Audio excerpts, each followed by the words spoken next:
কথায় আছে মিথ্যা একদিন না একদিন ধরা পড়েই যায়। ঠিক তেমনি ক্রাইমের ব্যাপারেও ক্রাইম একদিন না একদিন ধরা পড়েই যায়। আজ নয়তোবা কাল নয়তোবা বহু বছর পরে।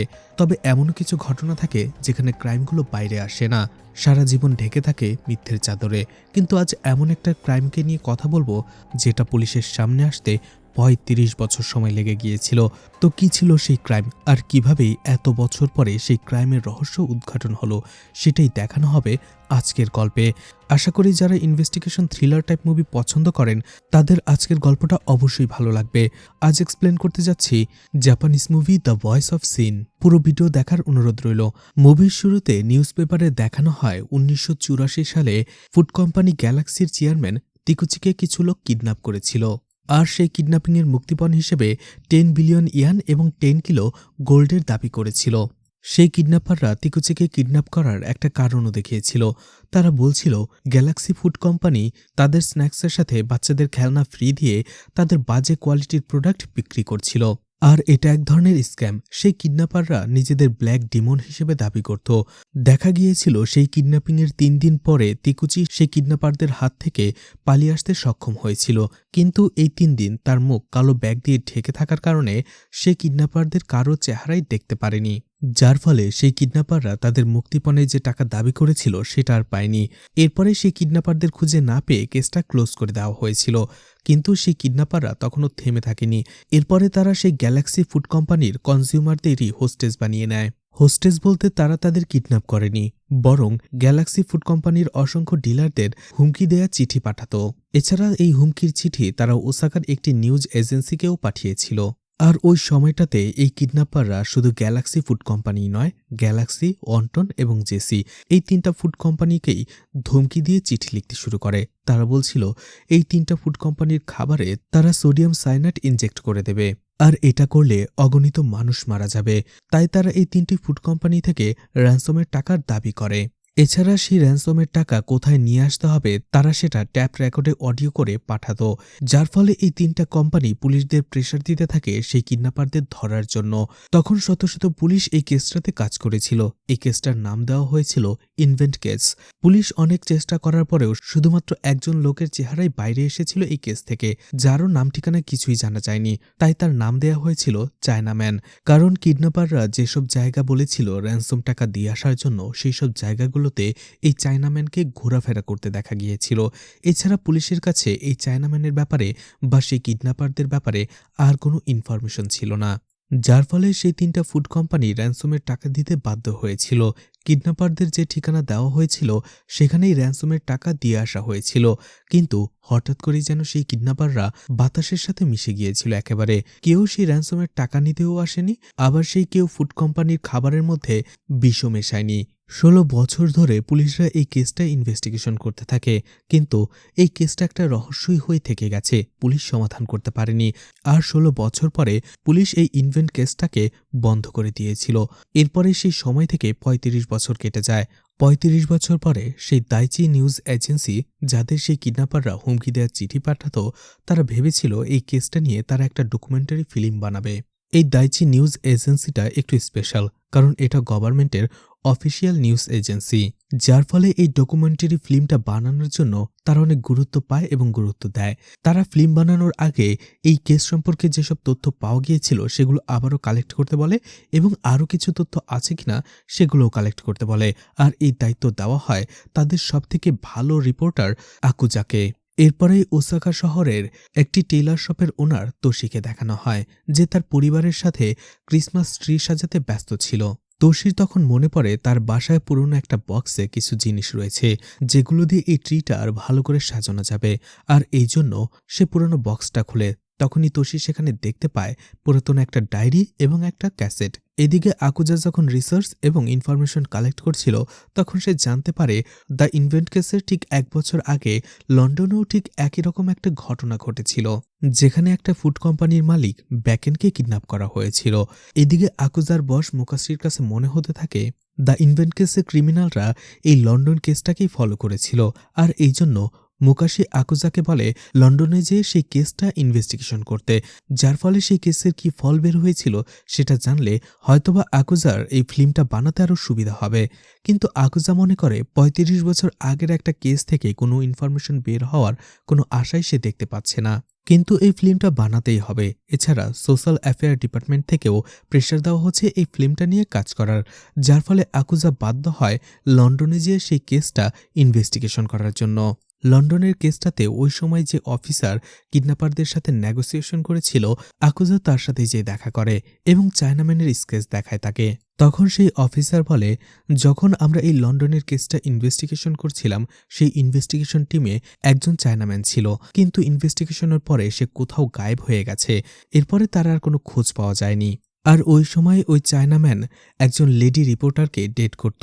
আকুজা সেই লেডি রিপোর্টার সোফিয়ার সাথে দেখা করে, কিন্তু সোফি বলে ওই সময় সে ওই কেসটার রিপোর্টার ছিল, কিন্তু ওই ইনভেস্টিগেশন টিমে এমন কোনো চায়নাম্যান ছিল না। এছাড়া চায়নাম্যানের স্কেচ দেখার পরেও বলে সে তাকে চেনে না। এদিকে তোশিকে দেখা যায় সেই পুরাতন টেপ রেকর্ডারটা সে বাঁচায়, আর সেখানে দেখা যায় তার নিজের কণ্ঠস্বর ছিল। তার বয়স তখন ছিল ৫ বছর, আর সেই ট্যাপ রেকর্ডে সে একটি অ্যাড্রেস পড়ছিল। সেই ট্যাপ রেকর্ডারের তোশি বলছিল কিউটো বাস স্ট্যান্ডের পেছনে একটা বেঞ্চ রয়েছে, আর সেই বেঞ্চের নিচেই টাকার ব্যাগ রাখতে হবে। তোশি বিষয়টা কিছুই বুঝতে পারে না। আর এরপরে যে পুরাতন ডায়েরিটা পেয়েছিল সেটার ভেতরে ৩টা ফুড কোম্পানির নাম সে দেখতে পায়। এরপরে সেটা বিষয় জানার জন্য সে ইন্টারনেটে এই ব্যাপারে সার্চ করে। তখনই সেই র্যানসম কেসটা তার সামনে আসে। সেই আর্টিকেলে বলা হচ্ছিল যে কিডন্যাপাররা ৩টা ট্যাপ রেকর্ডারের মাধ্যমে ৩টা কোম্পানিকে টাকা রাখার জায়গা বলে দিয়েছিল। তোশি এরপরেই গ্যালাক্সি ফুড কোম্পানির কাছে যে অডিও রেকর্ডটা পাঠানো হয়েছিল সেটা প্লে করে, আর সেখানে টিনেজ একজন মেয়ে, যার বয়স হয়তোবা ১৪ থেকে ১৮ বছরের মধ্যে, এরকম একটি মেয়ে জায়গার নাম বলছিল। অন্যদিকে জেসি ফুডকে যে অডিও রেকর্ডটা পাঠানো হয়েছে সেখানে তার থেকে আরও ছোট একটা ছেলে, ৮ থেকে ১০ বছরের একটা ছেলে, সেখানে জায়গার নামটা বলেছিল। আর যখনই ওয়ান্টন কোম্পানির অডিওটা প্লে করে তোশি, তখন দেখতে পায় সেটা ছিল তার ভয়েস। সেখানে সে সেই জায়গার নামটা বলছিল। আর ঠিক একই কথা ঘরে যে সে ট্যাপ রেকর্ডারটা পেয়েছে সেটার ভিতরেও সে বলছিল। সবকিছু শোনার পরে তোশির পায়ের নিচ থেকে যেন মাটি সরে যায়। তোশি বুঝতে পারে তার ভয়েস ওই সময়টাতে কিডন্যাপিংয়ের টাকা রাখার জন্য ব্যবহার করা হয়েছিল। এদিকে সেই নিউজ এজেন্সিতে আকুজার সাথে দেখা করতে আসে ইউরি, আর এই ইউরি ১৯৮৪ সালে সেই ইনভেন্ট কেসের রিপোর্টার ছিল। কিন্তু ইউরি বুঝতে পারে আকুজার এই কেসের ব্যাপারে তেমন কোনো ইন্টারেস্ট নেই, শুধুমাত্র প্রেশার দেখে সে কাজ চালিয়ে নিচ্ছে। কারণ এই কেসে কেউ মার্ডার হয়নি, ওই সময়টাতে কিডন্যাপাররা শুধু বড় বড় কথাই বলেছিল, তাই তার কাছে এই কেসের গুরুত্ব খুবই কম। কিন্তু ইউরি বলে ওই সময়টাতে এই কেসটা অনেক সিরিয়াস ছিল, সিরিয়াসভাবে হ্যান্ডেল করা হয়েছিল। ওই সময় পুরো দেশ ভয় পেয়ে গিয়েছিল। এছাড়া এই ব্ল্যাক ডিমন কিডন্যাপাররা তোমাদের এই নিউজ এজেন্সিতে ওই সময়ে কবিতাও পাঠিয়েছিল, সেটারই একটা ফাইল দেখায় ইউরি। আর সেই কবিতাগুলোতে তারা পুলিশকে নিয়ে মজা করছিল। তখন আকুজা সেখানে সব কবিতাগুলো দেখে। এদিকে তোশিকে দেখানো হয় যে পুরাতন একজন টেইলার কামাসার সাথে দেখা করতে আসে।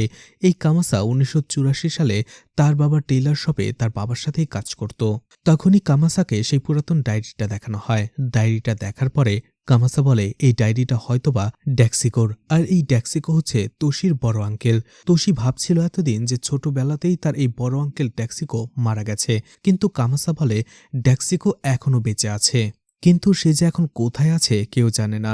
আসলে ওই সময়টাতে ড্যাক্সিকো ক্রিমিনালদের সাথে যোগ দিয়েছিল, আর এই জন্য পুলিশদের হাত থেকে বাঁচার জন্য সে আন্ডারগ্রাউন্ড হয়ে গেছে। কামাসা তোশিকে বলে তুমি যদি ড্যাক্সিকোর ব্যাপারে জানতে চাও তাহলে তোমার মাকে জিজ্ঞেস করো।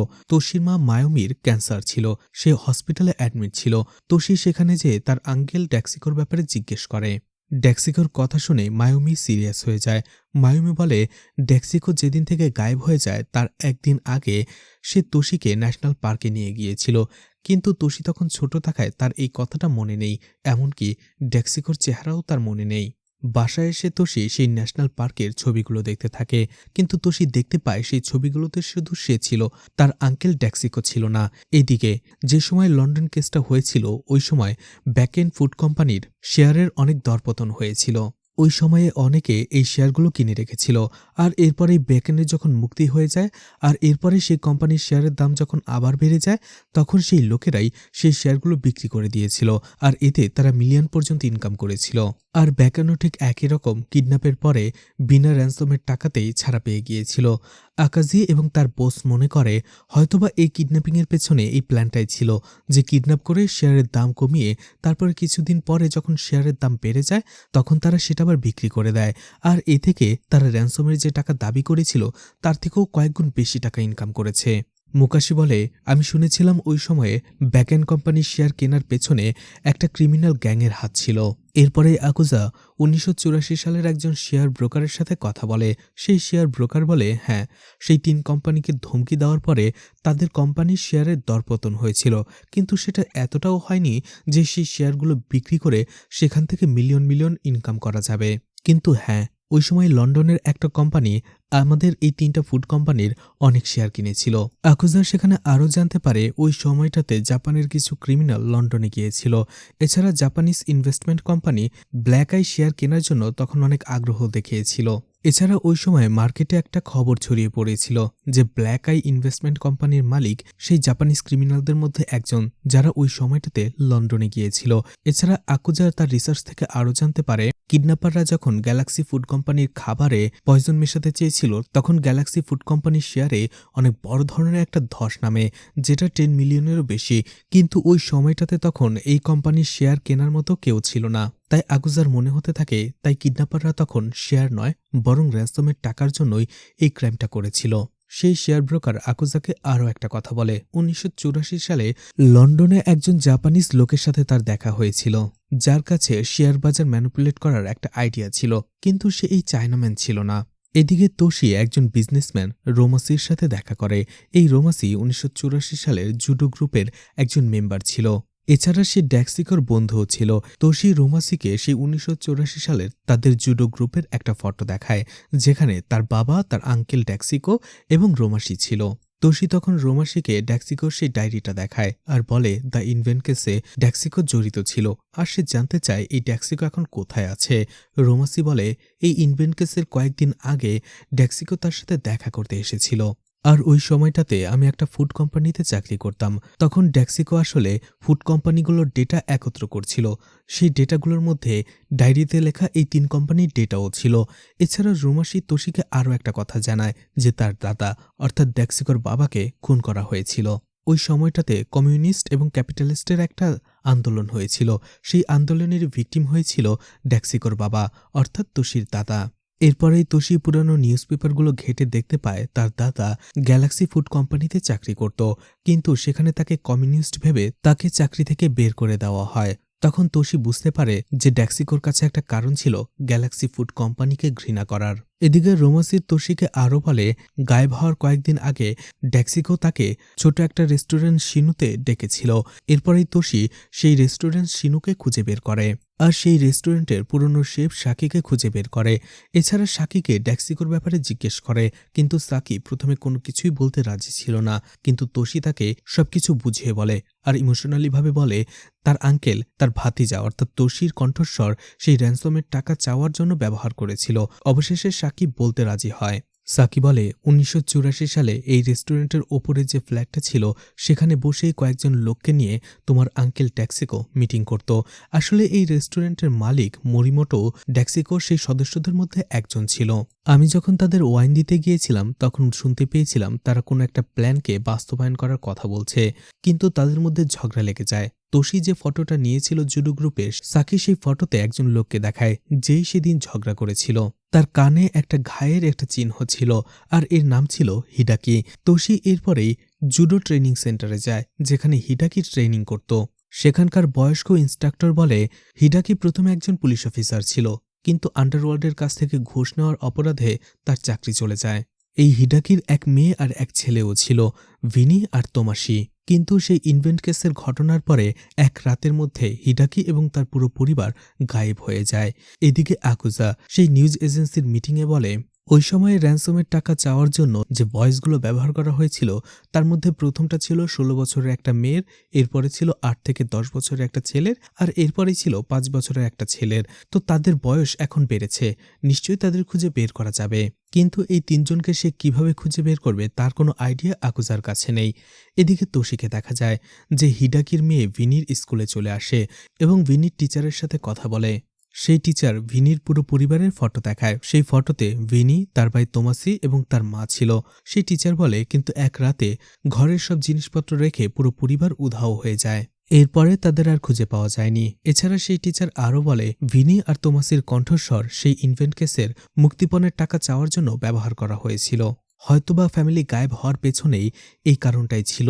তখন তোশি বলে হিডাকি এবং তার আঙ্কেল ডেক্সিকো ভালো বন্ধু ছিল। আর সেই ইনভেন্ট কেসে তৃতীয় যে বাচ্চার ভয়েস ব্যবহার করা হয়েছিল সেটা আমি। কথাটা শুনে সেই টিচার অবাক হয়।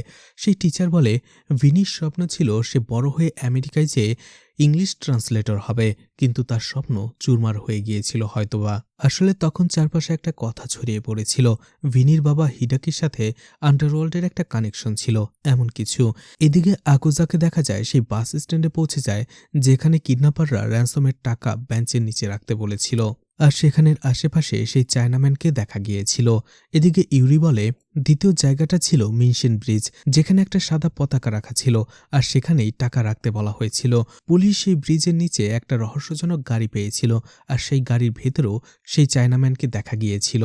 কিন্তু পুলিশকে দেখে সেই চায়নাম্যান সেখান থেকে গাড়ি নিয়ে পালিয়ে গিয়েছিল। পুলিশের ধারণা সেই চায়নাম্যান সেখানে টাকা রিসিভ করার জন্য এসেছিল, কিন্তু পুলিশকে দেখার পরে টাকা না নিয়েই পালিয়ে যায়। চায়নাম্যান যে গাড়িতে এসেছিল সেই গাড়িটা ছিল চুরির।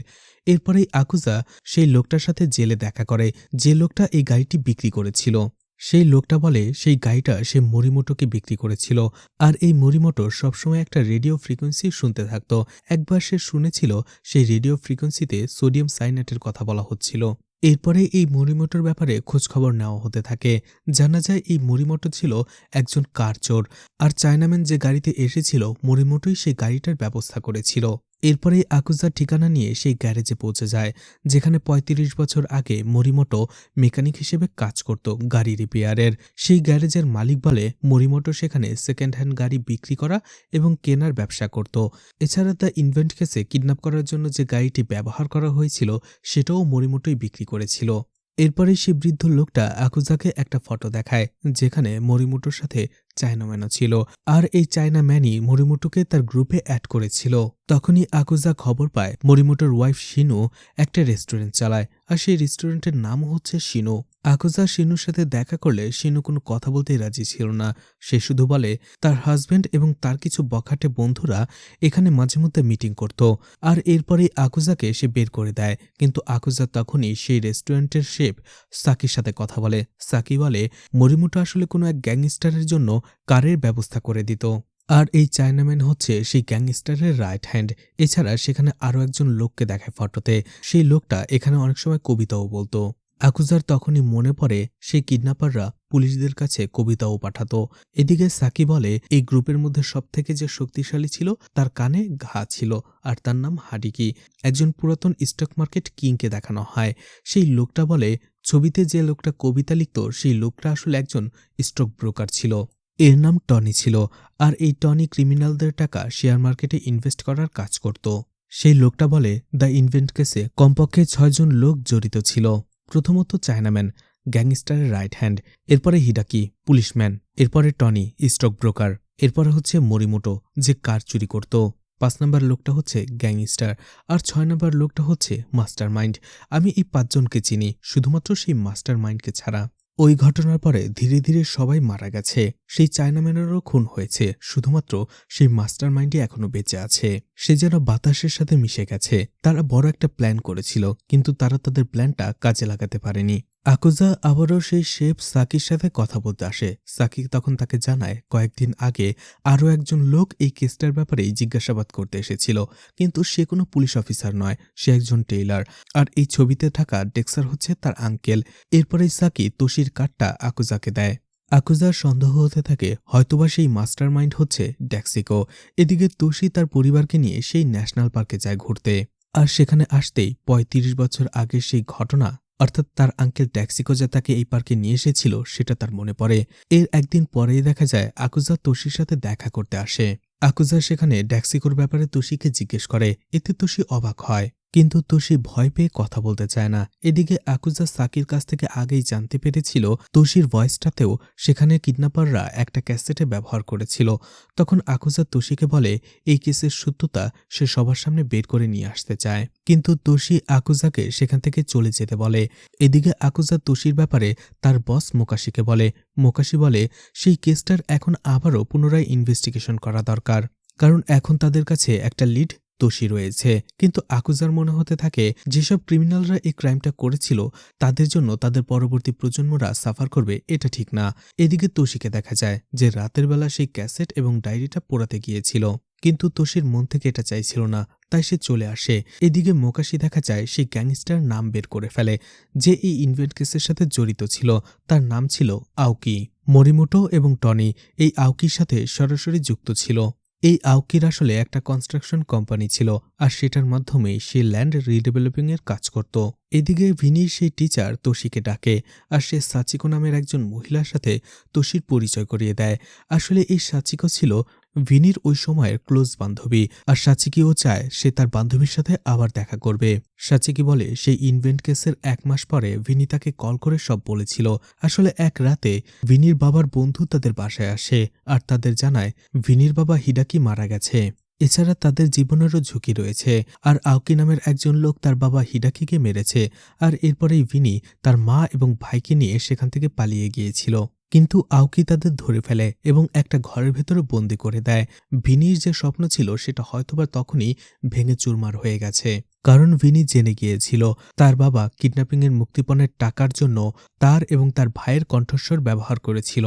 কয়েকদিন পরে সে আবারও আমাকে কল করেছিল আর বলেছিল সে আমার সাথে দেখা করতে চায় সেই গ্যালাক্সি ফুড কোম্পানির সামনে। আমি সারাদিন ভিনির জন্য সেখানে অপেক্ষা করেছিলাম, কিন্তু সে আসেনি, আর এরপরে থেকে ওর কোনো কলও আসেনি। আর এরপরে 2000 সালে সেই কেসটাই ক্লোজ হয়ে যায়, কিন্তু তারপরেও ভিনির আর কোনো খোঁজ পাওয়া যায়নি। আমি শুধু জানতে চাই যে আমার ফ্রেন্ড ভিনি এখন কেমন আছে, ও বেঁচে আছে, সুখে আছে তো, এতটুকুই। এরপরেই তোশি মনে মনে কিছু একটা ডিসাইড করে। সে আকুজাকে ডাকে আর সেই ক্যাসেটটা শোনায়। তোশি আকুজাকে বলে সে যেহেতু একজন রিপোর্টার, তাই তার উচিত ভিনি এবং তার ভাই তোমাশিকে খুঁজে বের করা, কারণ তোশির মতো এরা দুজনও ভিকটিম। তখন তোশি আকুজাকে হিডাকির মৃত্যু থেকে তার পরিবারকে বন্দি বানিয়ে রাখা এই সব কিছু খুলে বলে, আর এর পেছনে আওকি ছিল। এছাড়া তোশি আকুজাকে সেই ঘরের ঠিকানাও বলে দেয় যেখানে হিডাকির পরিবারকে বন্দি বানিয়ে রাখা হয়েছিল। সেই ঠিকানা রিসার্চ করে আকুজা বলে এটা তো 30 বছর আগে একটা কনস্ট্রাকশন বিল্ডিং ছিল, আর এখন সেখানে একটা সুপার শপ হয়ে গেছে। সেখানে তারা দুজনেই চলে যায়। তখন তারা এক বৃদ্ধ লোকের কাছ থেকে জিজ্ঞেস করে জানতে পারে ভিনির ভাই তোমাশি সুমুরা নামের একজন সন্ত্রাসীর সাথে সামনেরই এক বিল্ডিংয়ে থাকত, কিন্তু সেই বিল্ডিংয়ে আগুন লাগার পরে তাদের দুইজনকে আর দেখা যায়নি। আকুজা মুকাশিকে এটা বলে। মুকাশি ইন্টারনেট ঘেটে বের করে 1991 সালে সেই অফিসে আগুন লেগেছিল, আর সেই আগুনে তোমাসি এবং সমুরার মৃত্যুর খবরও নিউজপেপারে বের হয়েছিল। কিন্তু তোশির মনে হতে থাকে সেই আগুন লাগার ফায়দা উঠিয়ে তারা দুজন সেখান থেকে পালিয়ে গেছে, নিজেদের গায়েব করে ফেলেছে। সুমুরা সেখানেরই একটা ক্লাবে বারবার যাওয়া আসা করত, তারা সেখানে চলে যায়। সেই ক্লাবের ওনার বৃদ্ধা জানায় তোমাসির সাথে সেখানে সুমুরা আসত। সেই বৃদ্ধ মহিলা আরও বলে তারা সেই দিন আগুন থেকে বেঁচে বের হয়েছিল। এরপরে আওকির লোকেরা তাদের দুজনকে অনেকবার খুঁজেছে। এছাড়া সে বৃদ্ধা তাদের অন্য শহরের একটি অ্যাড্রেস দেয়। তারা সেখানে যেয়ে একটি লোকের সাথে দেখা করে, কিন্তু সেই লোকটা সুমরা ছিল না। সেই লোক বলে সেই ক্লাবে মাজুং গেম খেলার জন্য যে পার্টনার লাগতো আমি সুমরার সেই পার্টনার ছিলাম। আর সেই আগুন লাগার ঘটনার পরে তারা দুজনেই আমার সাথে কিছুদিন ছিল, আর এরপরে তারা দুজনে দুই দিকে চলে যায়। এছাড়া সেই লোকটা আরও বলে তোমাশিকে সে জিনশান হাইওয়ের একটি চাইনিজ রেস্টুরেন্টে কাজ করতে দেখেছে। সেখানে যাওয়ার সময় তোশি আকুজাকে বলে আমরা তোমাশির ব্যাপারে খোঁজ করছি, তাহলে ভিনি এবং তার মায়ের কি হবে? আকুজা বলে আমরা সেটাও খোঁজ করব। এরপরে আকুজা বলে এই রিপোর্টটা বের হওয়ার পরে ফিল্মটা হলে হয়তোবা আমার প্রমোশন হবে, কিন্তু এখন এই কাজটা আমি আর প্রমোশনের জন্য করছি না। আমি তাদেরকে খুঁজে বের করব যে 3 জন বাচ্চা নিজেদের অজান্তেই একটা ক্রাইমের অংশ হয়ে গিয়েছিল, আর পরবর্তী জীবনে তাদেরকে এটা সাফার করতে হয়েছে। এরপরেই তারা দুজনে সেই চাইনিজ রেস্টুরেন্টে চলে আসে।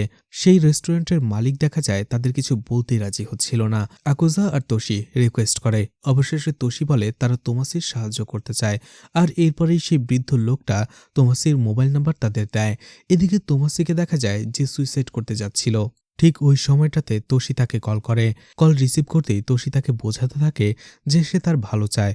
এছাড়া তোমাসির মতো তোশি নিজেও সেই ইনভেন্ট কেসের একজন ভিকটিম। তোশি শুধু তোমাসি এবং তার পরিবারের ভালো চায়। অবশেষে তোমাসি তাদের সাথে দেখা করতে রাজি হয়। তারা সবাই সে গ্যালাক্সি ফুড কোম্পানির সামনে দেখা করে। তোমাসি জানায় সে জীবন থেকে হার মেনে নিয়েছে। ওই সময়টাতে আওকি তাদের একটা ঘরে বন্দি করে ফেলে। এরপরে তাদের মাকে একটা বারে চাকরি দেয়। এরপরে সে এবং তার বড় বোন ভিনি সারাদিন কোনো কাজ ছাড়াই ঘরে বসে থাকত। ভিনি এতে অনেক ফ্রাস্ট্রেটেড হয়ে যায়, কারণ একটা কণ্ঠস্বর তার জীবনটাকে শেষ করে দিয়েছিল, তার স্বপ্ন শেষ করে দিয়েছিল, আর সে চাইছিল এখান থেকে পালিয়ে যাবার জন্য। আর এই জন্য সে একদিন আমাকে নিয়ে সেখানে থাকা সন্ত্রাসীদের ফাঁকি দিয়ে একটি রেস্টুরেন্টে চলে আসে, আর সেই রেস্টুরেন্টে আমাকে বসিয়ে আমার থেকে পালিয়ে যাওয়ার চেষ্টা করে। ঠিক ওই সময়টাতে সেখানে চায়নাম্যান চলে আসে, আর চায়নাম্যান তাকে ধরে ফেলে। আর সেখানে চায়নাম্যানের সাথে ভিনির হাতাহাতি হয়, যার ফলে একটা সময় ধাক্কা লেগে ভিনি চলন্ত একটা ট্রাকের নিচে পড়ে যায়। সেখানেই অন দ্য স্পট ভিনি মারা যায়। আর এরপরেই চায়নাম্যান আমাকে ধরে আবারও নিয়ে আসে, আর আমার মাকে মারার হুমকি দেয়। আর এরপরেই তাদেরই একটা কনস্ট্রাকশন কোম্পানিতে ছোটখাটো কাজ করে আমি বড় হয়েছি। আর সেখানেই সুমুরার সাথে আমার বন্ধুত্ব হয়। সেখানের অনেক সন্ত্রাসীরাই আমার মায়ের কাছ থেকে সুযোগ নেয়ার চেষ্টা করত, আর এটা আমি কোনোভাবেই সহ্য করতে পারতাম না। এদিকে সেই সব সন্ত্রাসীদের থেকে সুমুরাও বিরক্ত হয়ে মুক্তি পেতে চাইছিল, আর এই জন্য আমরা দুজনে প্ল্যান করি আমরা পালিয়ে যাব। এই জন্য আমরা দুজনেই সেই অফিসে আগুন লাগাই, আর সেই সুযোগে পালিয়ে যেতে শুরু করি। কিন্তু আমি মাকে ছাড়া সেখান থেকে পালিয়ে আসতে চাইনি। অন্যদিকে মা আমার জীবনটা এভাবে শেষ হতে দেখতে পারছিল না, আর এই জন্য সে আমাকে সেখান থেকে পালিয়ে আসতে বলে। বাধ্য হয়ে আমি মাকে রেখে সেখান থেকে একাই পালিয়ে আসি। এরপরে মাকে আমি আর কখনোই দেখতে পাইনি, আর সেই অপরাধ বোধে আমাকে কুরে কুরে খায়। অন্যদিকে সেই চাইনিজ রেস্টুরেন্টে আমি কাজ করতে থাকি, কিন্তু একদিন আওকির লোক সেখানেও আমাকে দেখে ফেলে। আর এরপরেই সেখান থেকে পালিয়ে আমি এই ওসাকা শহরে চলে আসি। এখানে আমি একটা সময় ডিপ্রেশনে পড়ে যাই। এদিকে আকুজা বলে আওকির মৃত্যু হয়েছে 10 বছর আগে, আর আওকির গ্যাংও শেষ হয়ে গেছে। এখন সে তার মায়ের সাথে দেখা করতে পারে। তোমাসি শুনে খুব খুশি হয়, কিন্তু তোমাসি জানে না যে এখন তার মা কোথায় আছে। তোশি তাকে বলে সে যদি নিউজ বা মিডিয়ার সামনে এই ব্যাপারে কোনো ইন্টারভিউ দেয়, হয়তোবা সেটা দেখে তার মা তার সাথে যোগাযোগ করতে পারে। এদিকে আকুজা তোশিকে বলে সে এই ইনভেন্ট কেসের আসল মাস্টারমাইন্ড ড্যাক্সিকোকে খুঁজে বের করবেই। আর এরপরে সে আবারও চলে আসে লন্ডনে। সেখানে সে সোফির সাথে দেখা করে। হয়তোবা ওই সময়টাতে তুমি চায়নাম্যানের সাথে দেখা করনি, মিট করনি, কিন্তু জাপানি ম্যানের সাথে তো করেছিলে। অবশেষে সোফি স্বীকার করে নেয়। সোফি বলে তার এবং ড্যাক্সিকোর দেখা হয়েছিল সেই লন্ডন কিডন্যাপিংয়ের কেসের সময়, কিন্তু ড্যাক্সিকোর মন মানসিকতা ছিল একটু পুরনো, যার ফলে আমাদের বনিবনা হয়নি, আর আমরা আলাদা হয়ে যাই। এরপরেই সোফি ড্যাক্সিকোর ইয়র্ক শহরের ঠিকানা দেয়, যেখানে ড্যাক্সিকোর নিজস্ব একটা বইয়ের দোকান ছিল। আকুজা সেখানে চলে যায়, আর ড্যাক্সিকোকে সরাসরি বলে সে কেন তার সাথে সেখানে দেখা করতে এসেছে। এদিকে তোশির মা মায়োমি জেদ করে, আর এই জন্য তোশি তার মাকে হসপিটাল থেকে বাড়িতে নিয়ে আসে, কিন্তু বাড়িতে কেউ ছিল না। আর এই জন্য সেই পুরনো বাক্সটা সে খোঁজে, যেটার ভেতরে সেই ডায়েরি আর টেপ রেকর্ডার ছিল। তখনই সেখানে তোশি চলে আসে। তোশি তার মাকে বলে তুমি কি এই পুরাতন ডায়েরি এবং ট্যাপ রেকর্ডার ধ্বংস করার জন্যই বাসায় আসা জিদ করছিলে? তার মানে ড্যাক্সিকোর উদ্দেশ্য সম্পর্কে তুমি জানতে। তোমার ছোট্ট ছেলেকে দিয়ে কেউ ক্রাইম করাতে চাচ্ছে, আর তুমি সে বিষয়টা মেনে নিয়েছিলে। তখনই মায়ুমি তোশিকে একটা শকিং ব্যাপার জানায়, সেটা হচ্ছে সেই ভয়েস রেকর্ডটা ড্যাক্সিকো করেনি, তার সেই ভয়েস রেকর্ডটা তার মা মায়ুমিই করেছিল। তোশি অবাক হয়ে যায়। এদিকে ড্যাক্সিকো আকুজাকে বলতে থাকে সে জাপানের স্পোর্ট টিমের একজন সদস্য ছিল, কিন্তু সেখানে আমি বিরক্ত হয়ে গিয়েছিলাম। এরপর আমি লন্ডনে চলে আসি। লন্ডনে আমার সাথে হিডাকির দেখা হয়, যে একটা ইনভেস্টিগেশন টিমের অংশ ছিল, আর হিডাকি তখন সেই লন্ডন কেসটা নিয়ে কাজ করছিল। আমি ওই সময়টাতে সেই কেসে হিডাকির অ্যাসিস্ট্যান্ট হয়ে গিয়েছিলাম। সেই ব্যাকম্যান কোম্পানির ওনারকে কিডন্যাপ করা হয় এবং মুক্তিপণের টাকা চাওয়া হয়, কিন্তু সেই লোকটা কয়েকদিন পরেই কিডন্যাপারের হাত থেকে বেঁচে বের হয়ে আসে। আর তখন ওই কোম্পানির শেয়ারের দাম একেবারেই কমে যায়, আর কয়েকদিন পরেই সেই লোকটা কিডন্যাপারদের হাত থেকে বেঁচে বের হয়ে আসে। ঠিক তখনই এক রাতের মধ্যে সেই কোম্পানির শেয়ারের দাম আকাশ ছুঁয়ে যায়। তখন মানুষ বলতে শুরু করে ওই কোম্পানির মালিক নিজের কিডন্যাপিংয়ের নাটক করে নিজেই স্টক স্ক্যাম করে, আর সেখান থেকে মিলিয়ন মিলিয়ন ডলার ইনকাম করে নেয়। সেই ঘটনা থেকে আমার মাথায় আইডিয়া আসে যে জাপানে যেয়ে সে যদি এমনই একটা কেস করে তাহলে কেমন হবে। আমি বিষয়টা হিডাকিকে বলি, কিন্তু এই প্ল্যানের জন্য আমাদের কয়েকজন মানুষ দরকার ছিল। একজন ইনভেস্টর যে ইনভেস্ট করবে, একজন কার চোর যে কিডন্যাপিংয়ের জন্য আমাদেরকে কার এনে দেবে, অন্যদিকে একজন স্টক ব্রোকার যার শেয়ার মার্কেট সম্পর্কে ভালো নলেজ রয়েছে। আর ইনভেস্টর হিসেবে আমরা আউকিকে আমাদের এই প্ল্যানে সামিল করি, যে একটা কনস্ট্রাকশন কোম্পানির মালিক ছিল। আর সেটাই আমাদের সবথেকে বড় ভুল ছিল, কারণ আউকি কোনো বিজনেসম্যান নয়, বরং গ্যাংস্টার ছিল। আর আমরা এই প্ল্যানে রেডিও ফ্রিকোয়েন্সির মাধ্যমে একজনের সাথে আরেকজন কন্ট্যাক্ট করতাম। এরপরেই আমরা গ্যালাক্সি ফুড কোম্পানির মালিককে কিডন্যাপ করে নিই, কিন্তু তার কিডন্যাপিংয়ের কারণে তার কোম্পানির শেয়ারের দাম তেমন কমে না, তাই তাকে ছেড়ে দেওয়া হয়। এরপরে সেই কোম্পানির শেয়ার বিক্রি করে আমাদের তেমন একটা লাভ হয় না। প্রত্যেকের আমরা আশা করেছিলাম যে 200 মিলিয়ন ইয়েন পাবো, কিন্তু বাস্তবতা ছিল একেবারে ভিন্ন। আমরা শুধুমাত্র 3 মিলিয়ন ইয়েন পেয়েছিলাম প্রত্যেকে। এতে সবথেকে বেশি রেগে গিয়েছিল হিডাকি। টনি তখন বলেছিল আসলে গ্যালাক্সি কোম্পানির সাথে তার মালিকের তেমন সম্পর্ক ছিল না, বন্ডটা ভালো ছিল না, যার ফলে তার কিডন্যাপিং করার পরেও শেয়ারের দাম তেমন কমেনি। হিডাকি তখন আরও রেগে যায়, কারণ এই গ্যালাক্সি কোম্পানিটাকে সেই টনি সাজেস্ট করেছিল। এদিকে আউকি আমার দোষ দেয়, বলে আমার প্ল্যানেই নাকি কোনো গরমিল ছিল। অন্যদিকে মরিমোটো বলতে থাকে এই শেয়ার বিক্রি করার চাইতে আমরা যদি র্যানসমের টাকাটা নিয়ে নিতাম তাহলে সেটা আমাদের জন্য বেশি লাভজনক হতো। হিডাকি যেহেতু একজন পুলিশ অফিসার ছিল, তাই সে জানত যে র্যানসমের টাকা আদায় করা এতটাও সহজ নয়। এজন্য তারা নতুন প্ল্যান করে। 3টা ফুড কোম্পানিকে চুজ করা হয় এবং তাদের ফুড কোম্পানির খাবারে বিষ মেশানো হবে বলে হুমকি দেয়। আর এই প্ল্যানটা ছিল আউকির। যেহেতু আমাদের সবার টাকার প্রয়োজন ছিল, তাই আমি আর হিডাকি রাজি হয়ে যাই। হিডাকি তার 2 বাচ্চার মাধ্যমে ভয়েস রেকর্ড করায় যে র্যানসমের টাকাটা কোথায় আনতে হবে। আর আমি তোশির কণ্ঠে ভয়েস রেকর্ড করাই, কারণ বাচ্চাদের গলাটা আইডেন্টিফাই করা এতটাও সহজ নয়। আমরা চেয়েছিলাম এইবার শুধু র্যানসমের টাকাটা নিয়েই চলে যাব, কিন্তু পুলিশের জন্য আমাদের সেই প্ল্যানটাও ফেল হয়। এতে হিডাকি আরও রেগে যায়, আর এরপরেই এতদিন কষ্ট করার জন্য আউকির কাছ থেকে সে কমিশন চাইতে যায়, কিন্তু আউকি রেগে গিয়ে হিডাকিকেই মেরে ফেলে। আর এরপরে আমি গিয়েছিলাম হিডাকির পরিবারের কাছে এবং তাদের দূরে পালিয়ে যেতে বলেছিলাম। এছাড়া আমি তাদের কিছু টাকাও দিয়ে এসেছিলাম। আর সেই রাতে আমি জাপান ছেড়ে লন্ডনে যাওয়ার জন্য সিদ্ধান্ত নেই। আমি তোশির মা মায়োমির সাথে দেখা করি আর তাকে সেই ডায়েরি এবং ক্যাসেটটা দেই। ভেবেছিলাম যদি কখনো এভিডেন্সের জন্য দরকার পড়ে তখন সেটা পেশ করা যাবে, কিন্তু সে ধরনের কিছুই হয়নি। আমরা এটা থেকে টাকাও পাইনি, মনের শান্তিও হারিয়েছি। এছাড়া সেই ডায়েরিটা আমি লিখেছিলাম। এদিকে আকুজা তাকে বলতে থাকে আপনার লোভ অনেকের ভবিষ্যৎ নষ্ট করে দিয়েছে। ড্যাক্সিকো বলে আমাদের কারো ক্ষতি করার উদ্দেশ্য ছিল না, যা হয়েছে তাদের ভাগ্যে লেখা ছিল। আকুজা বলে নিজের ক্রাইমকে ভাগ্যের নাম দিও না। তোমার জন্য 3জন নিষ্পাপ বাচ্চার জীবন নষ্ট হয়েছে, ভবিষ্যৎ নষ্ট হয়েছে, আর সেগুলো তাদের ভাগ্যের দোষ নয়, তোমার পাপের জন্য, যার মধ্যে একজন মারা গেছে আর বাকি 2জন এখনও তোমার এই পাপের কর্মফল ভোগ করছে। ড্যাক্সিকো অনেক কষ্ট পায়, জিজ্ঞেস করে তোশি কেমন আছে। আকুজা বলে সে তোমাকে অনেক ঘৃণা করে। ড্যাক্সিকো আরও কষ্ট পায়। এদিকে মায়োমি তোশিকে বলে যখন আমি কলেজে ছিলাম একটা আন্দোলনকারীদের দলে যুক্ত হয়ে গিয়েছিলাম। এদিকে সেই আন্দোলনে আমার বাবাকে ফাঁসিয়ে চোর বানানো হয়, জেলে পাঠানো হয়, আর সেই জন্য আমার বাবার চাকরিও গিয়েছিল। ডিপ্রেশনে পড়ে আমার বাবা তখন সুইসাইড করেছিল, আর সেই জন্য আমার ভেতরে সবসময় অপরাধ বোধ কাজ করত। আমাদের সেই আন্দোলনকারীদের দলের লিডার ছিল ড্যাক্সিকো, যাকে আমার ভালো লাগতো। কিন্তু কলেজের পরে সেই সবকিছু শেষ হয়ে যায়। আমি ছোটখাটো একটা কাজ নিয়ে নেই। ঠিক তখনই সেখানে তোমার বাবার সাথে আমার দেখা হয়, যার একটা ট্রেলারের দোকান খোলার অনেক স্বপ্ন ছিল। আর এরপরেই আমরা বিয়ে করে নেই, তোমার জন্ম হয়। আর এর কয়েকদিন পরেই তোমার বাবার বড় ভাই সেখানে চলে আসে, আর যে ছিল ড্যাক্সিকো।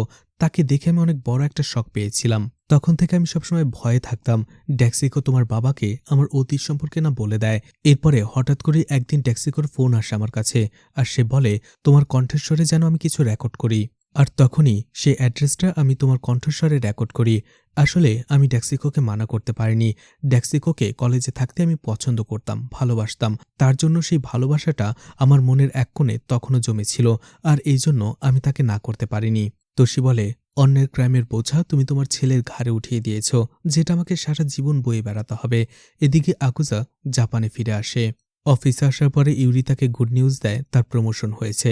অন্যদিকে তোশি তোমাসির জন্য একটা স্যুট সেলাই করে। সেটা পরেই তমাসি মিডিয়ার সামনে যায়, প্রেস কনফারেন্সে বলে সে অপরাধী।